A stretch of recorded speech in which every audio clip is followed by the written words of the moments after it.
عجب نہیں جو اسے خود سے عشق ہو جائے. کسی کو بھیج کر دیکھیں یہ شعر رسپانس، یا خود ایک بار دہرا کر دیکھیں. ایک بار دہرا کر دیکھیں کیسا محسوس ہوتا ہے جب ہم یہ بات کرتے ہیں خود سے. کسی کو بھی ذہن میں رکھ کر، یا کوئی بھی جب ذہن میں آتا ہے اس کو سوچتے ہوئے اس شعر کو، کہ عجب نہیں جو اسے خود سے عشق ہو جائے.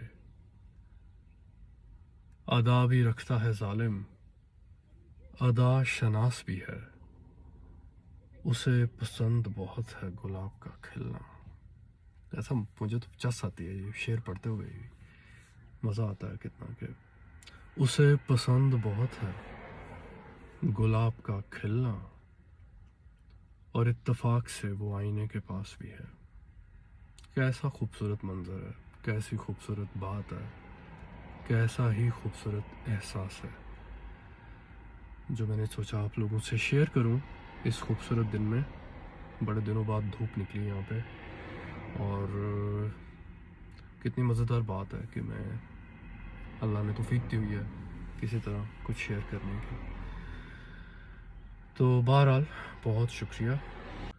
معذرت میری آواز میں یہ جو زکام والا ٹچ ہے تھوڑا سا.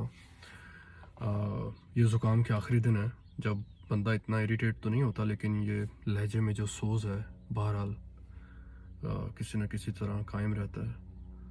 اور اپنے کانوں کو تھوڑا بھلا بھی لگتا ہے کبھی کبھی.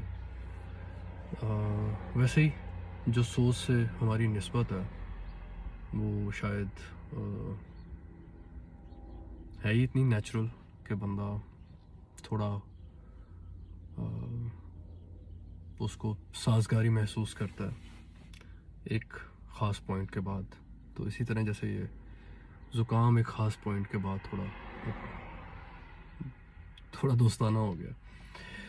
تو بہرحال یہ دو شعر تھے کہ عجب نہیں جو اسے خود سے عشق ہو جائے، ادا بھی رکھتا ہے ظالم، ادا شناس بھی ہے،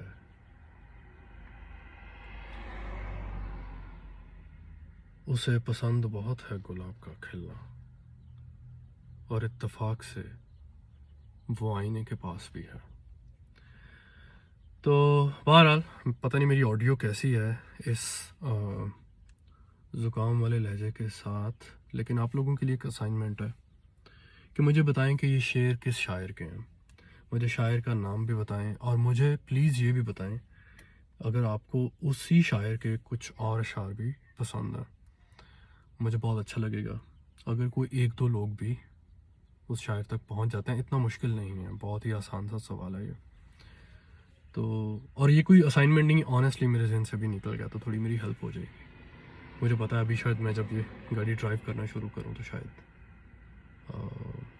شاعر کا نام یاد آ جائے مجھے.